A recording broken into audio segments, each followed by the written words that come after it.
I want to tell you all a little story about Jim. You remember Jim back home? You remember, don't you? One time Jim called me on Saturday evening and he said, hey, Kelly, he said, let's go get drunk. And I said to Jim, I said, Jim, I don't want to go get drunk. I think I'll just stay in tonight. And Jim said to me, he said, no, we're going to go. There's about 30 minutes and knock on the door. I answered, it's Jim. You know how he was. He come up and he said, come on, we're going to get drunk. I said, Jim, listen, I started going to church. I don't get drunk no more. That's been about 25 years ago. He said, you going to church? I said, yeah. He said, well, would you drive me to get drunk? And I thought, well, I guess I could drive Jim. I said, yeah, I'll have a Dr.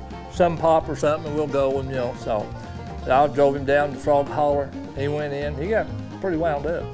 I was taking him home over to Hollowell.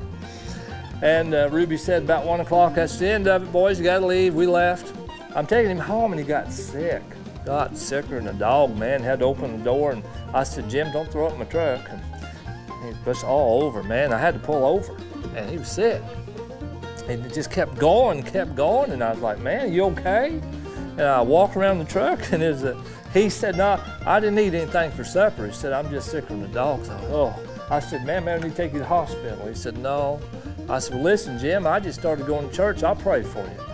He looked up at me, I'll never forget it. He said, okay, but don't tell him I'm drinking.